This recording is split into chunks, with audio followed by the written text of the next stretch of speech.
Good afternoon, everybody. As John mentioned, thank you, John. I am Kevin Sapp. I do work for Qualcomm Innovation Center.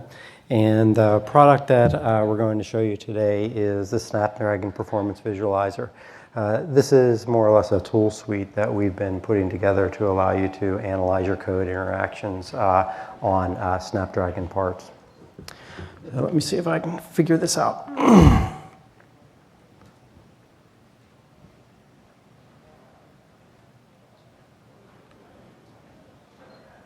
Is it just the arrow button? There we go. Okay, introduction.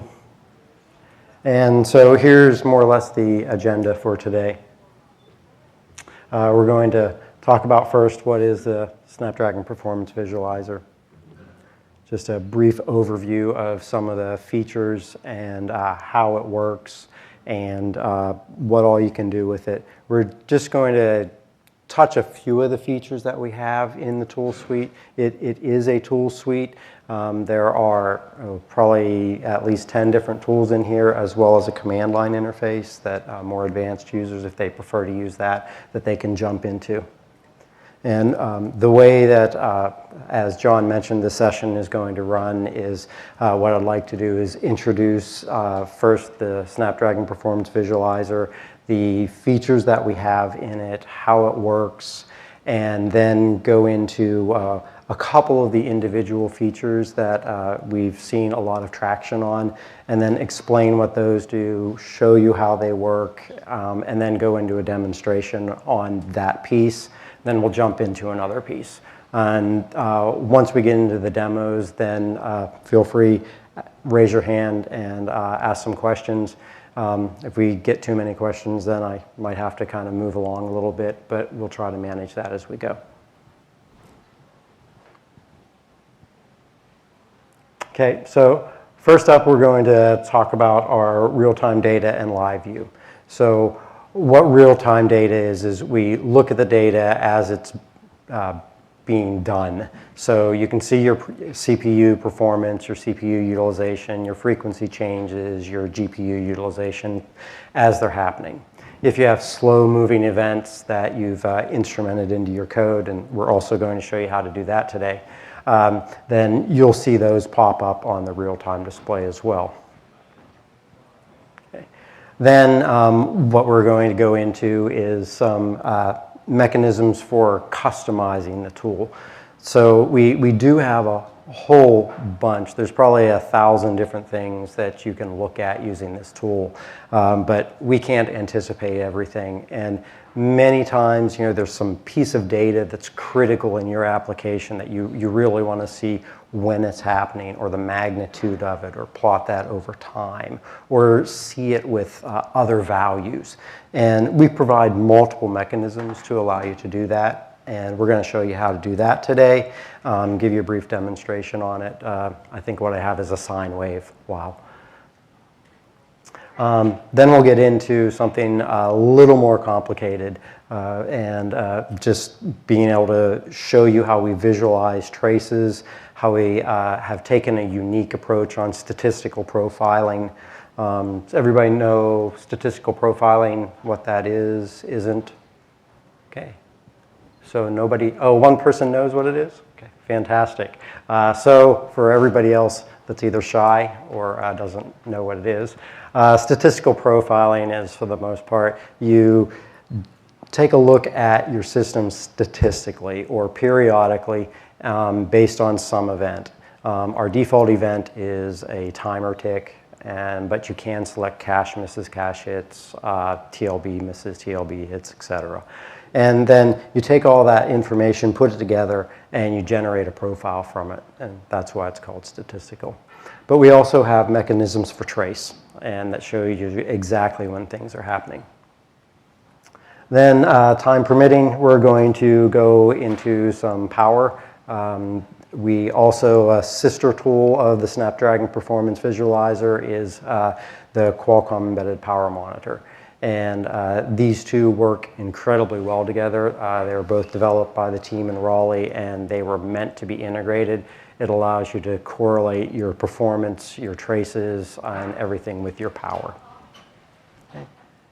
And then final questions, but I will have questions in between.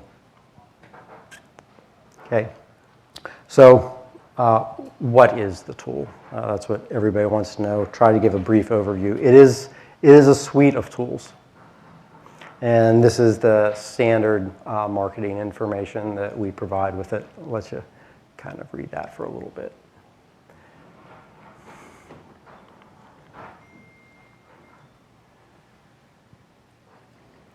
Okay. So there's key to one of the pieces of information or a question that you might be asking is, how do I get it? You can get the tool in 2 ways, actually 3. If you're a Qualcomm employee, then you download it off of our wiki. And if you are a OEM, a test tools licensee, then you talk to your technical account manager and request it, and you will have an agile request, and usually they are granted. And the third way to get it is by using purchasing a MDP 805. I believe Intrinsic makes those. And we have pre-installed the tools on there for you. It's pretty simple. You literally do a couple ADB port forwards and point your browser to it, and then it's done. Okay, so how does it work? The tool's web-based. And since it's web-based, it allows you to hit it from multiple places. If you have like an Apache proxy, and I'll show that a little bit later, is you can use the device and access it from wherever you want. It also allows you to take multiple devices and hook them together, and we call those device sources. Since both the QEPM, the Qualcomm Embedded Power Monitor, and Snapdragon Performance Visualizer use this technology, then they use the same mechanisms to communicate, and that's what allows them to correlate. Okay, it's Dojo, JavaScript. We use SVG for some of our graphics. It's JSON, JavaScript object notation. For people that prefer command lines, we also have opened up a command line. It has access to advanced tools, the perf command line, and other familiar tools. And one of the things that we do, perhaps people are asking, okay, well, why Android has a command line? Why not just use it? We provide a Perl interpreter. We provide a more full-featured Bash. So if you really want to put some automation scripts together that are running on the target, you can use Perl down there, which can be incredibly powerful. And we also have a remote automation API that if you'd like to automate and throw it into like some type of test farm, which we have multiple customers doing that. Okay, what can it do? We can monitor performance. There are lots of tools that do that. We can monitor the frequency, CPU utilization, GPU utilization, DSP counters. We can look at the L2 performance counters, CPU performance counters.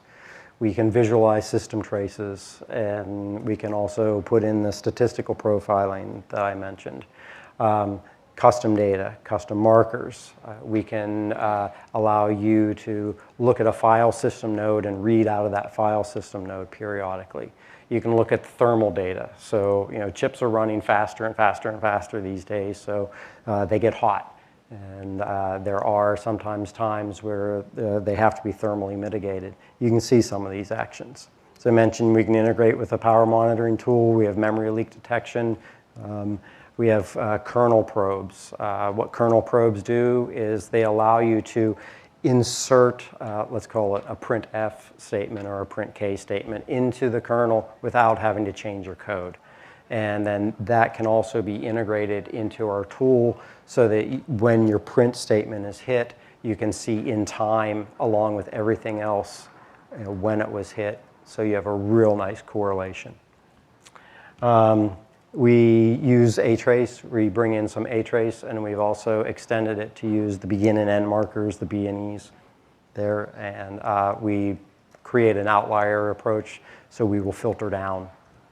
And we run on most Linux-based systems. I know most people are about Android here, but we also run on Ubuntu, Debian, Tizen, Chrome, OpenWRT, etc. Okay, live view. Live view is our real time, and you can see a couple of the displays here. The first one underneath is the plotting mechanism, and oh yeah, cool. So this one's the plotting, and this is the configuration. We'll get into both of those a little bit. Some of the things you can see, I went over most of these. We have DSP performance monitors, GPU information, etc. Okay, more live view information. And one of the things that is important to understand too is that our live view tool is our bridge into our static analysis tool. And what you do is with it, you collect for a little bit, and then you say analyze what you've collected. But you can also use live view just to look at your real-time data. So what I'm trying to show here is that summing up all of these guys gets you this chart here. Okay. Okay, so I think I'm on to my first demonstration. Hopefully my computer will cooperate. So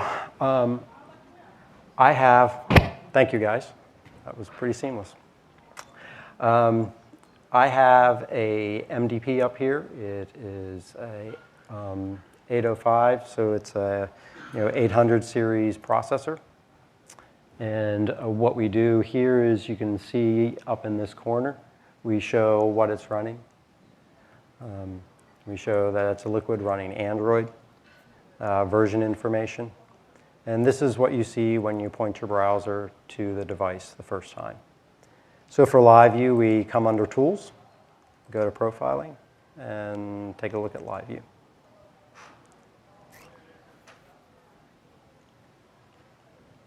And this is what will pop up the first time. And when you first enter it, it shows you the option for some configuration.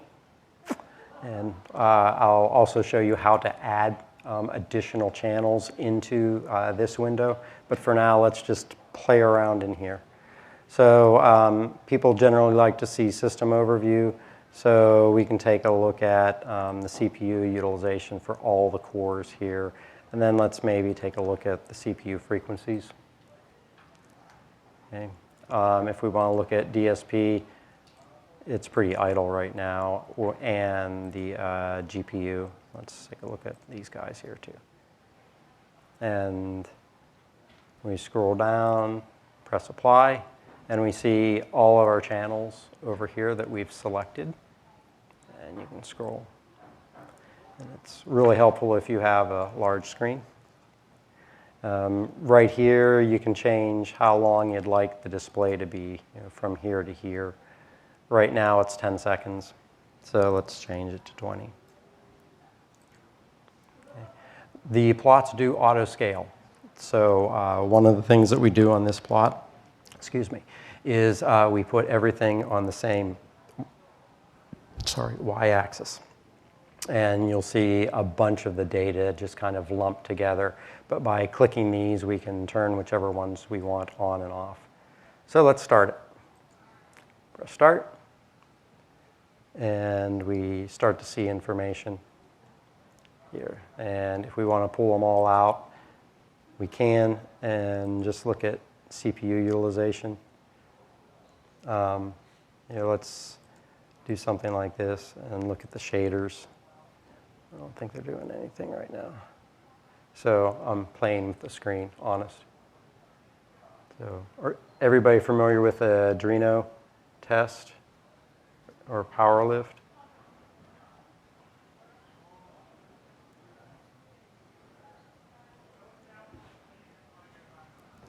Okay, so we can see that's running. And since I started that, you can see now that it's a pretty steady state. Okay. Stop that. Don't die. So we can stop that, and if we want to bring information in and out, we can to look at whatever we want. So this is the real-time portion. We also support, I know some people don't like the way that we choose to plot things, or they have other pieces of information that they want to plot this with. Their manager wants to see data in a different format. So what we do is we do provide a mechanism to export into CSV. And we also provide a profile view export, which I'll talk about that a little bit later. Okay. How do we add channels? So under configuration, we go to live view configuration. And there's just a whole slew of them in here. So what I've done is I've put these into groups, hopefully groups that make sense. We have DSP, and there are some channels here that we've already added. I don't know how many that is, 10 or so? If we select the category, which is DSP, then we can select the type. You can see there's a ton more than the 10 that are up there. You can select any of these. And naturally, the more that you select, the more overhead that there's going to be in the collection. And system overview, I have a trace example for a little bit later. What I've done is I've set up some of my profiling in here. So what these groups allow you to do is group a test if you would like, and set up all the channels in this test. That way you have it, it's ready, you go back to live view and just select the one clicky box. Another interesting note is with live view and all of these tools, we don't have to just be on one screen at a time. If you have multiple monitors, you can tear these off with your browser, and we can go in here and see. I want to bring up live view and have a live view session. Okay, so let me add something here. Let's add a group.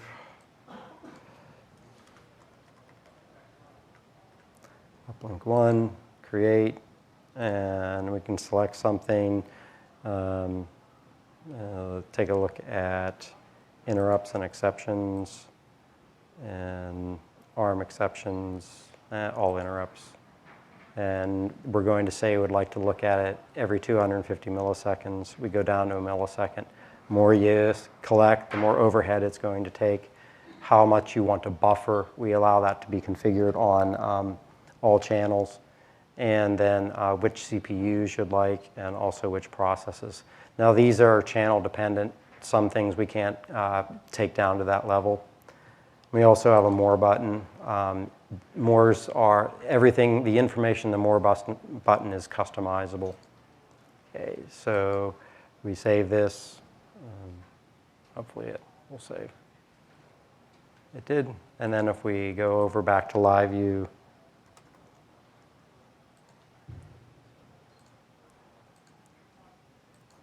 we should have an uplink one in there. So that's how you get data back in there. Okay, could we switch back, please? Any questions? Sorry? No questions. Wow, I'm a great teacher. Okay, next, custom data. So as I mentioned, although I am a great teacher, I may not be all that fantastic at anticipating everything that y'all want to put inside the code and what you want to have visualized. So we provide mechanisms to allow you to customize the data that goes in. We do use a couple of mechanisms for this. One is called file line field. I'm not very creative, so what it is you tell it what file you want, what line number, what field you want. This is used for information. I mean, there's just copious amounts of information in the proc file system, in sys, in debug fs. So this will go out and just, as I showed you in live view config, that's how you configure it, and allows you to select what you want and periodically put it in your traces. Then there's named pipes. Named pipes here. What they do is they allow you to write to a pipe. Who knows what a named pipe is? More hands. Fantastic. Everybody's warming up. Good. So named pipes are a pipe. You can create the file system node, echo to them. You know, if you're a shell kind of guy, you can just echo to it, and the data will magically appear on the live view chart. And then later, once we get into the profile view, you'll see how it shows up there as well. Okay. So I wanted to give a couple more examples before I go into the demo for this side of it, of the file line field. What we're going to show for the demonstration on this is a run queue average. I don't have a run queue average as a default channel, and people have requested it. So usually what we tell them, here, this is how you do it. I'll show you that. And we also have a named pipe example. So here's the code. It's pretty difficult. So actually, I highlighted the flush because it's incredibly important. If you don't do the flush, then your data will be buffered, and it will all end up into SPV at the same time. It'll all be time-stamped when it's received at the tool. Okay, you can get around that. We have two mechanisms. You can write the data with the timestamp this way. Two ways. No timestamp with this comma first, and that means we will timestamp it. If you put the timestamp in, then it'll use your timestamp. Okay, another demo. Thank you. Okay, so we are back in live view, and I have a custom data channel here with the run queue already populated, and I'm going to run a sine test. I have an engineering degree. I know how to create a sine wave. Let's take a look at how I did it. If I can find it. Custom data. Right there. Okay. So it's under System Events, Filters, and File Line Field. And I named it Run Queue.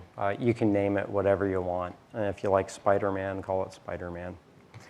And then under More, this is where you set up the information. Here's the file name, the file node, and as you can see, it's in sys. And CPU, CPU 0, RQ, stats, run, queue, average. Okay. It's line number 1, it's field number 1, and we don't want to plot the deltas. So if you have something that's increasing in value and you only want to see the differences between periods, then this allows you to do that math. Okay. And number basis, decimal, and strict separation. We give you some tool tips there too. Okay, it didn't change that. Named pipe, same thing, system events filter, named pipe, sign test is what I called it. And you tell it the file name that you're going to execute, type of data, and whether the data is periodic or not. This tells us whether we should read it more often or wait for it more often, force reads, things like that. So it's kind of a hint to the tool. Okay, let's go to live view, and so you guys can see a sine wave. You select those, apply, and start.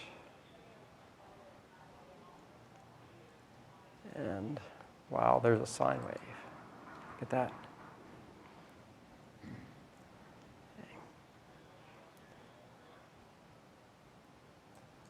Okay. And a couple more pieces of information here. If you run for a long time, you can click the last run and it just zooms out to the amount of data for the entire period until you, between start and stop. We also have previous runs that are in here that we collect. You can zoom in and out as well by click and drag. Okay. And you can change this if you want. You know, if you prefer button clicks, use that. If you don't want auto scaling, you can change the scaling as well. Right now, I didn't put any magnitude on the sign, so put it back and click the last run. Here's the run queue data. And you can see there really wasn't much going on, but we did have a run queue go up to 5, which is not all that great. Okay. One of the other things that I wanted to show you that is also custom data in a way is math channels.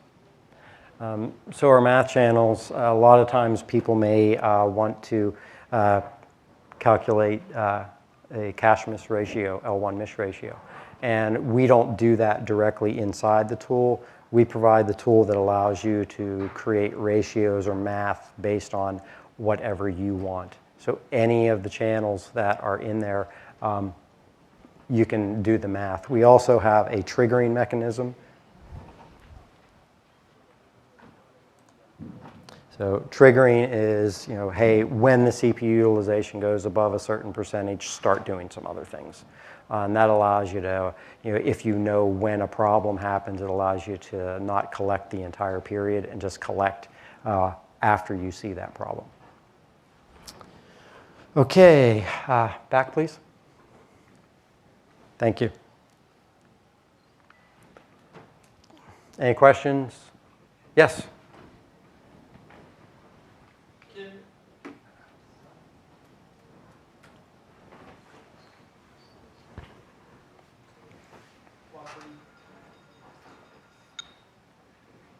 Just talk about it?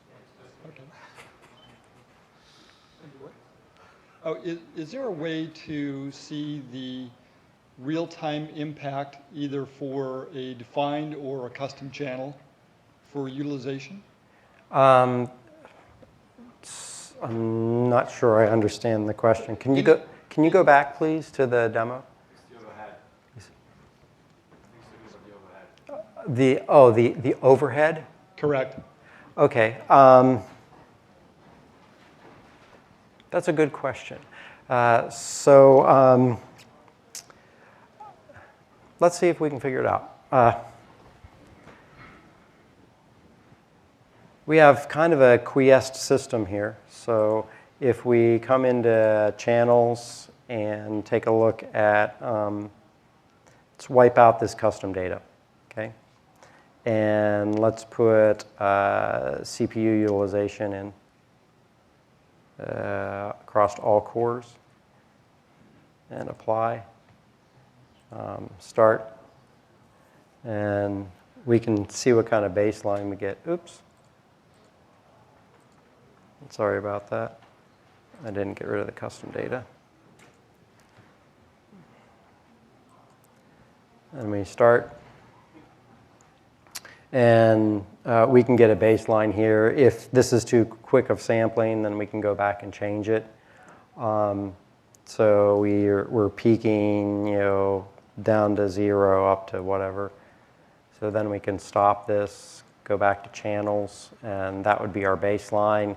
And then bring in our custom data, you know, this guy and this guy, and apply and start.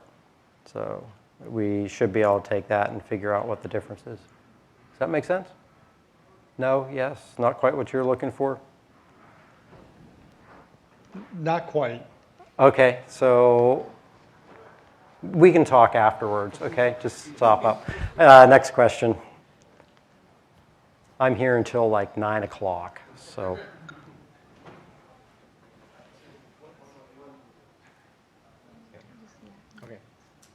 Is there any minimum requirements for this tool to be run? So can this tool run only on an MTP, or can I use it on a production device?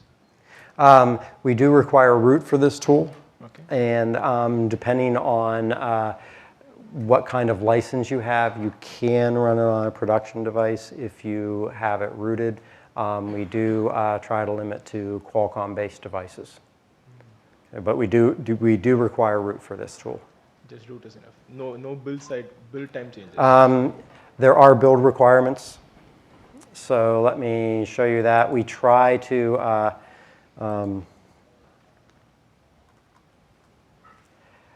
make that easier, mainly because it's all about me, and we try to show what you're missing, what you have, or what you don't have in the tool, and that way when there's a support problem, generally what we say is, hey, send us this screen, and this will tell us what patches for performance monitors are not there, and then we can say, rather than having to go back and forth and say, run this test, run that test, did this work, and miscommunication, this has been just a tremendous help.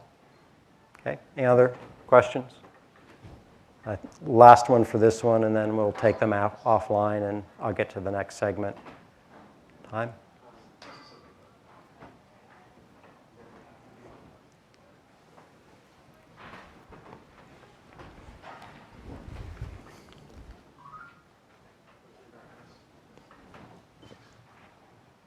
Hello. So I work at Qualcomm in San Jose, actually, on some chips which is based on the Snapdragon architecture, but not exactly APQ. I was wondering what are the requirements for the hardware that you need to support this tool? Like if I wanted to use this tool on a still a Snapdragon based, but more like a derivative chip, is there any hardware? Hardware requirements. So most of them are software requirements. They are Snapdragon chips. If you want the GPU information, it has to be a supported GPU. We support the GPUs from, I think, the 600 series and up, and then the DSP, same kind of thing. So as far as other hardware requirements, no, not really. But we do frown on trying to use it on non-Qualcomm parts. And is there any requirement on the BSP itself, like the drivers that you need? Or the drivers itself? We try to use perf, and the drivers for that, we maintain those in-house. And this information, where's my pointer? Here, this guy, he tells us what level you're at. Okay? Can we switch back, please? Thank you. Okay, moving on. Profiling and trace.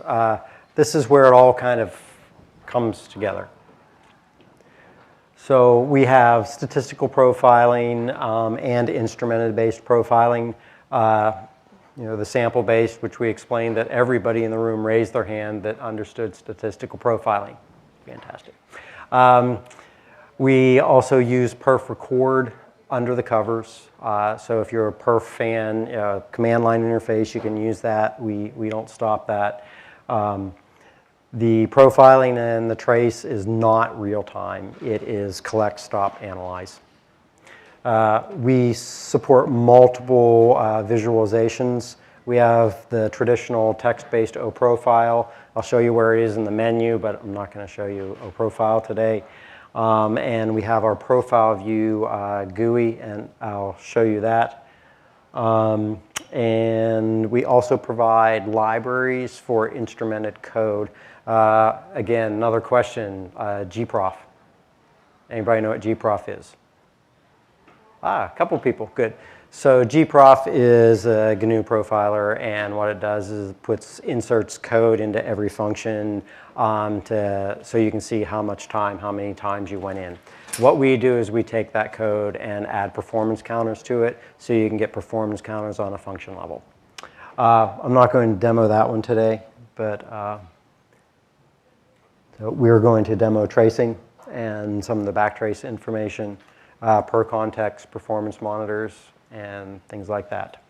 Hotspot analysis, and hopefully how it correlates. I'm running out of time. Demo.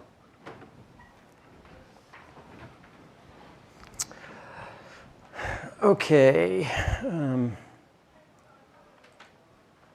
Let's go in here. Let's configure, and let's get rid of the custom data. Let's select some system overview information, trace. So we're going to start up profile view. We're going to see CPU utilization.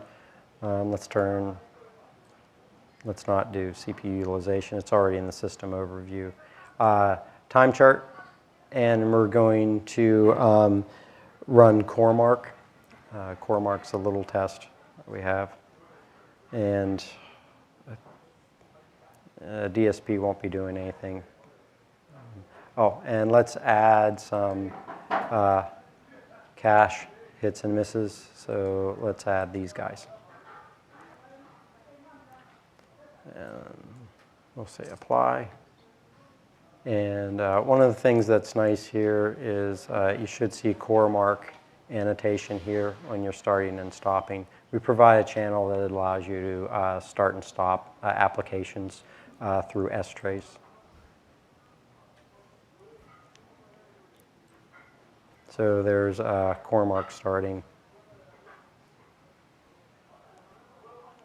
And there's CoreMark stopping. So we'll stop that, and we'll explode it out to the last run. You can see these markers here. These are the indications of when CoreMark started and stopped, and this one is perfect chord. To get to profile view, where we take all of this and push it together, we hit analyze, and then wait. Okay, it's faster than you think. So what this is doing is this is taking all the information that was collected and creating a scalable vector graphics image. And I promised that I would talk about the exporting here. So you can also download this directly. It's a self-contained file. So all the data that's in it and all the JavaScript that's in it, you can take it, download it, and open it in a browser. You can send it to a colleague, and they can open it. You can send it to your manager, and if they don't want to install the tool, it just opens in a browser. So it's management friendly. Okay, where did I put it? There it is. Okay, so here's the chart. There's a ton of information, and John will probably kick me out in a little bit here, but you can see your frequency changes here. You can see your CPU utilization. The CPUs are colored. Purple is core 1, black core 2, and blues and greens, oh boy. And over here are all your processes. So we can come in here, and I think I said CoreMark, right? Yeah, CoreMark. So let's add CoreMark, click it. So now we have CoreMark brought in, and you can see when he was running. You know, we started him about 1.5 seconds into the test. So 1.9, close enough. And here, by clicking the little arrow, we can see how much time we were running. It's based on these calipers. So as I move this, you'll see the time running in that application changing. Okay. Another nice feature here quickly is the number of swaps. You know, how many times are you going in and out? Context switching, and then migrations. Migrations can have a pretty big impact on your L1 cache thrashing because it has to reload. So if you have a lot of migrations, that's an important thing to look at. Then here we're showing on a per thread basis your whatever we've selected, in this case the L1 misses and the L1 accesses.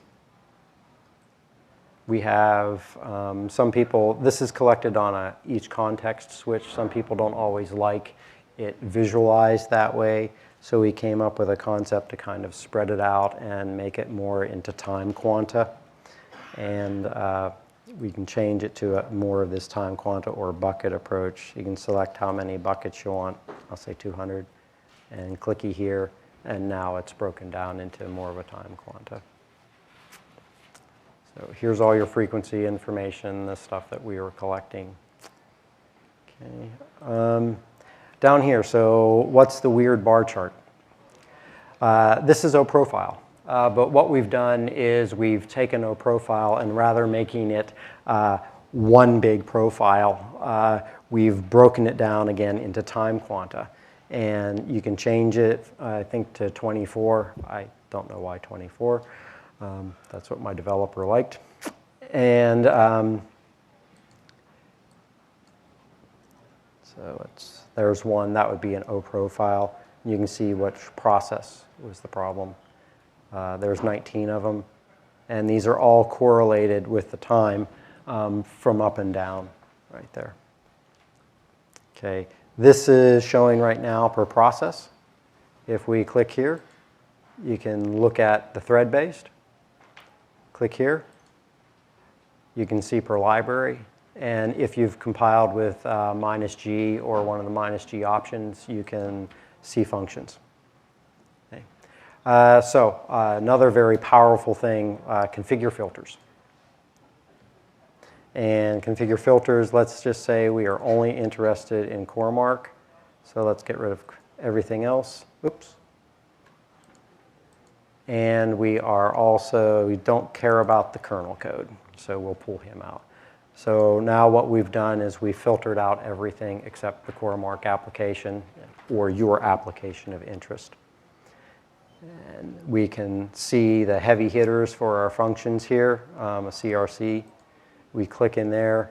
There was no call stack available. Here's a call stack from your profiling. Looks pretty linear, kind of cheesy. See if I can find a better one. So there's a better one. By hovering, you can see who was responsible for each one and at what levels. We also have a hotspot analysis. So this shows you in the function, with your source code, if it's available, where your hotspots are. 2 hits around here.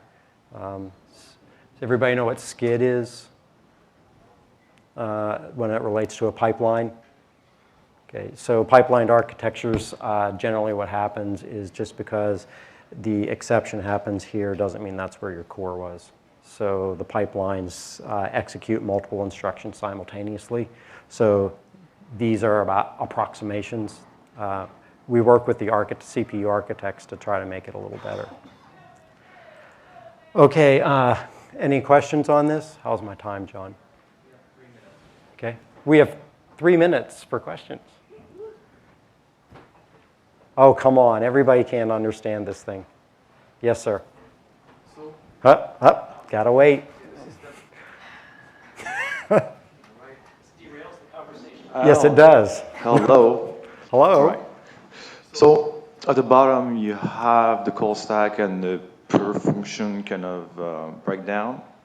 But what is the resolution in time? You have the bucket seems to be a lot wider than the samples themselves. So the resolution in time is however big you want it. So we can zoom in and out on these charts if we want to. Let's see. Uh-oh. Demo, it's working fine. Let me reload this. Oh, what happened?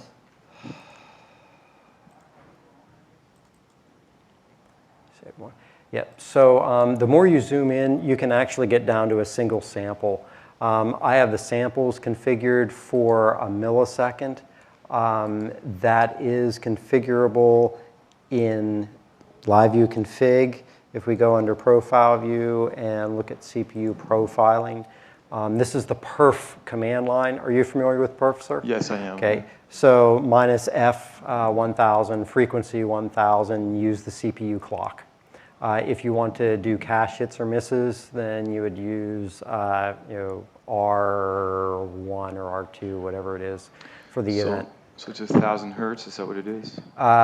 Yes. Or is it 100 hertz? This is 1,000. 1,000 hertz. 1,000 times a second. If you wanted it to be more, then... And you do a call stack collection.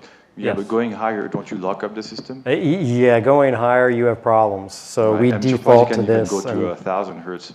My experience, Yeah. anything above 100 goes, the system locks down. Yeah, Heisenberg uncertainty principle. Yes. Very, very excellent point that I should have brought up. Thank you.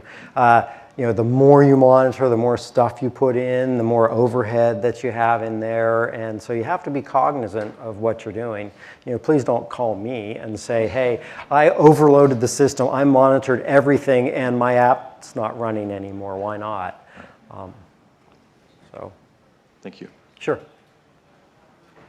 1 minute. Last question, if there is one. No more questions? Okay. So I didn't have time to go through the power, but we can integrate with power. If I have a few seconds, I will do that. In here, pardon? We can select sources, and as I talked about, it's web-based. I have a device, Carnum's 7376. This is my personal machine in Raleigh.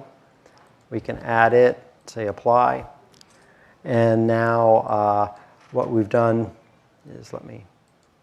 is here's the Carnum's device. We've added all the channels from there. And we can look at power, for example. Here's 2 power rails. And this guy is running NeoCore. And so let's wipe out this guy. And let's just look at, stupid. This, apply, start, and we should be collecting power. Here's the power. The NeoCore is running for 5 seconds, stopping for 5 seconds, and there you can see that. And the utilization combined, you can combine anything you want. Okay, so I'll take questions afterwards somewhere else, but okay. Yep. Thank you very much for attending. I hope it was informative. Thank you.